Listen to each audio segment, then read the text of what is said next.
Good morning student, स्वागत है आपका अपने YouTube channel the way of chemistry में। पिछले वीडियो में हम लोगों ने चर्चा की थी molecularity of a chemical reaction के बारे में। वहाँ एक टर्म हम लोगों ने यूज किया था बैलेंस्ड केमिकल रिएक्शन। आज हम लोग चर्चा करेंगे रासायनिक समीकरण को कैसे हम लोग संतुलित करते हैं, किसी केमिकल रिएक्शन को संतुलित करने की कौन कौन सी विधियाँ हैं। सबसे पहले हम लोग चर्चा करते हैं रासायनिक समीकरण के संतुलन की। एक रासायनिक समीकरण उस अवस्था में संतुलित कहलाता है जिस अवस्था में तीर के बाईं और दाईं ओर दोनों ओर परमाणुओं की संख्या समान होती है। एक उदाहरण के तौर पे हम लोग शुरुआत करते हैं। H2 + Cl2 tends to HCl। इस रिएक्शन में तीर के बाईं ओर 2 हाइड्रोजन परमाणु है और तीर के दाईं ओर 1 हाइड्रोजन परमाणु, अर्थात यह रासायनिक अभिक्रिया संतुलित नहीं है।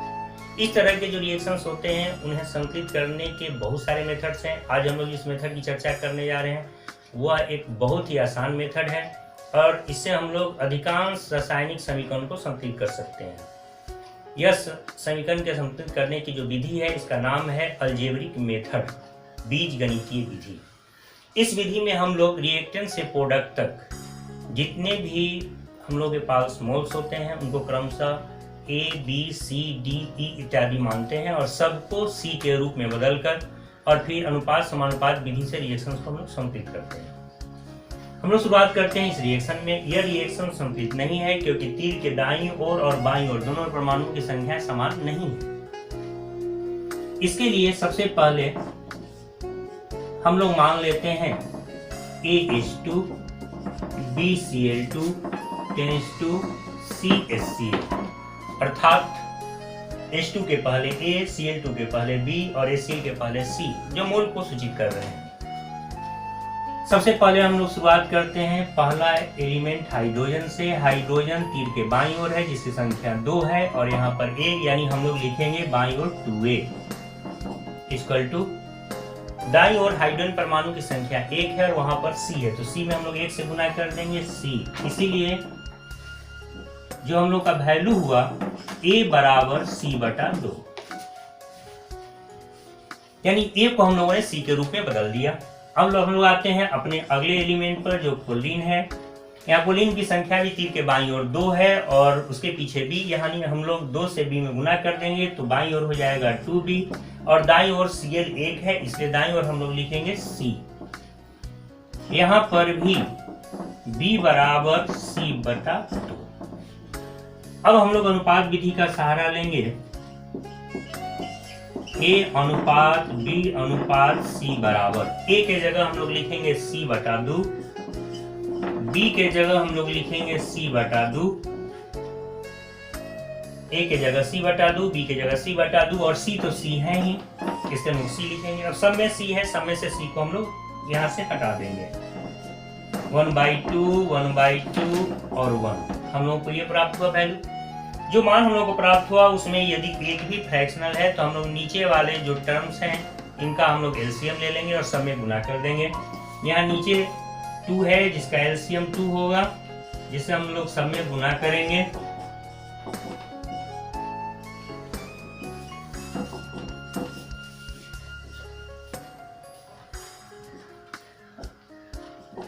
यानी जो मान हम लोग को प्राप्त हुआ 1:1:2, इसका अर्थ ये हुआ कि A के जगह हम लोग को मिला 1, B के जगह मिला 1 और C के जगह मिला 2। अतः जो हमारा संतुलित रासायनिक समीकरण होगा कुछ ऐसा होगा। जो हमारा बैलेंस रिएक्शन है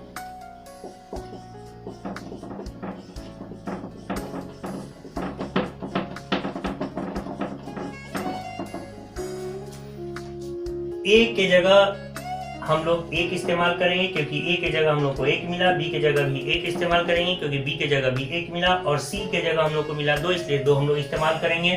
तो हम लोग का संतुलित रिएक्शन कुछ ऐसा होगा H2 + Cl2 tends to 2HCl। A के जगह 1, B के जगह भी 1 और C के जगह हम लोगों ने रखा 2, क्योंकि हम लोग को जो वैल्यू प्राप्त हुआ कुछ इसी प्रकार प्राप्त हुआ। अब इस रिएक्शन में हम लोग आते हैं तीर के बाईं ओर 2 हाइड्रोजन, दाईं ओर 2 हाइड्रोजन, तीर के बाईं ओर 2 कोलिन, दाईं ओर 2 कोलिन, अर्थात यह संतुलित रासायनिक समीकरण है। एक अन्य उदाहरण हम लोग देखते हैं। हमारा अगला उदाहरण है N2 plus H2 tends to NH3। यह रिएक्शन भी संतुलित नहीं है क्योंकि तीर के बाईं ओर 2 नाइट्रोजन और तीर के दाईं ओर 1 नाइट्रोजन।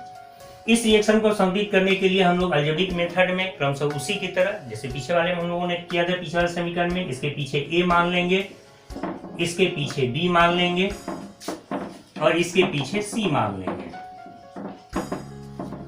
अब हम लोग A, B और C जो क्रम हम लोगों को प्राप्त हुआ है उस क्रम में हम लोग पहले एलिमेंट से शुरुआत करते हैं। नाइट्रोजन की संख्या बाईं ओर 2 है और यहाँ पर A, इसलिए बाईं ओर हम लोग लिखेंगे 2A। दाईं ओर नाइट्रोजन की संख्या 1 और इसके पीछे C, इसलिए हम लोग लिखेंगे 2A बराबर C। जैसे ध्यान देते हैं, बाईं ओर नाइट्रोजन की संख्या 2 है इसलिए हम लोग बाईं ओर 2A लिखेंगे, दाईं ओर नाइट्रोजन की संख्या 1 है और यहाँ C, तो C में 1 से गुना करेंगे तो C, इसीलिए हम लोग लिखेंगे A बराबर C बटा 2।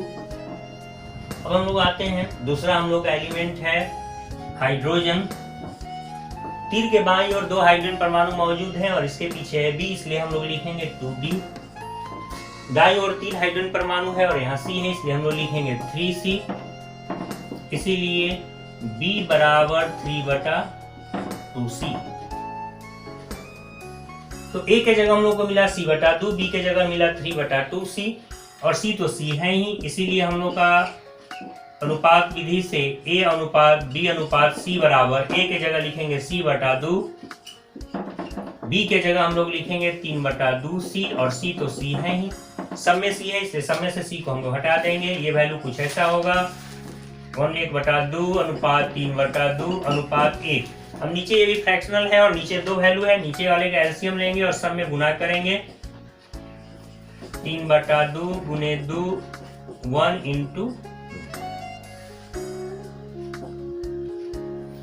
अब जो वैल्यू हम लोग को प्राप्त हुआ 1:3:2 यानी 1 अनुपात 3 अनुपात 2। इसमें आते हैं हम लोग को इसका मतलब ये हुआ कि A के जगह लिखेंगे 1, B के जगह लिखेंगे 3 और C के जगह लिखेंगे 2। अतः जो हमारा बैलेंस्ड रिएक्शन होगा कुछ ऐसा होगा।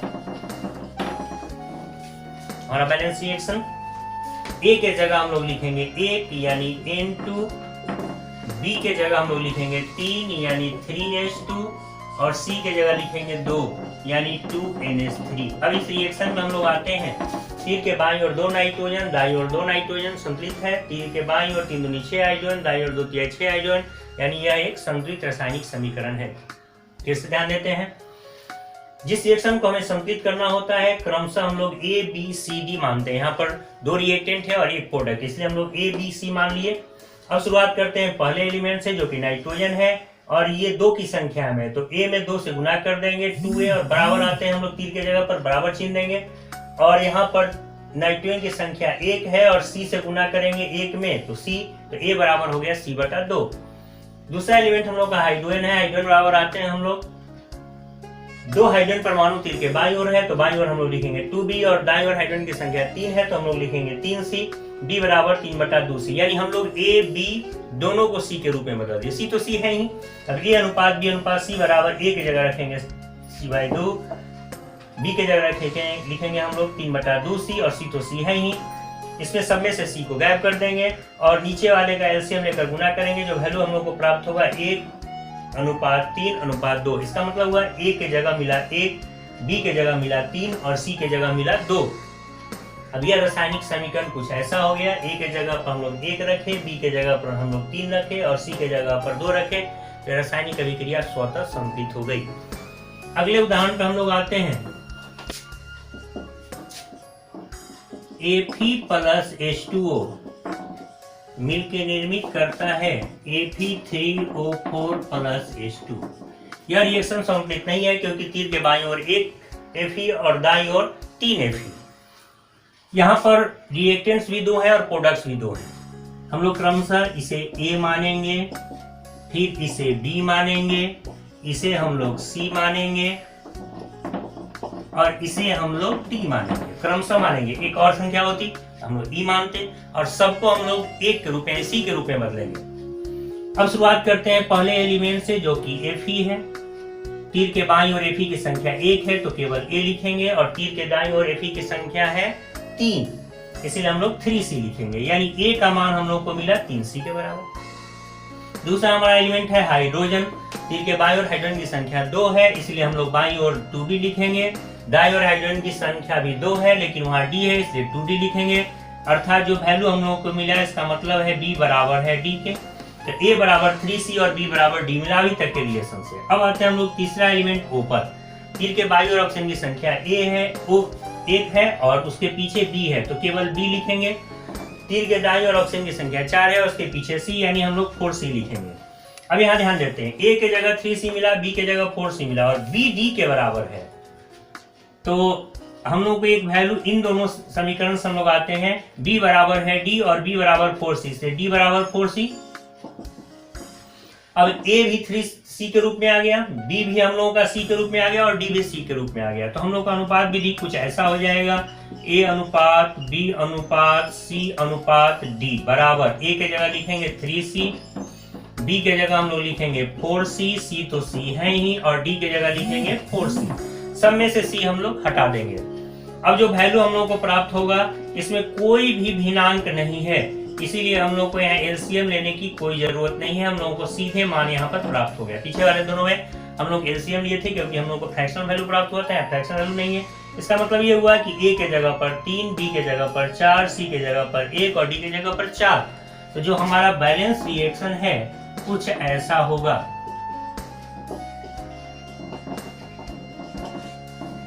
A के जगह हम लोग लिखेंगे 3, तो 3A, B के जगह लिखेंगे 4, तो 4H2O, C के जगह पर हम लोग लिखेंगे 1, यानी Fe3O4, और D के जगह पर हम लोग लिखेंगे 4, यानी 4H2। अब इस रिएक्शन में आते हैं हम लोग, बाईं ओर 3Fe, दाईं ओर भी 3Fe, बाईं ओर 4 दूनी 8 हाइड्रोजन, दाईं ओर 4 दूनी 8 हाइड्रोजन, और ऑक्सीजन की संख्या तीर के बाईं ओर 4 और दाईं ओर भी 4, यानी यह एक संतुलित रासायनिक समीकरण है।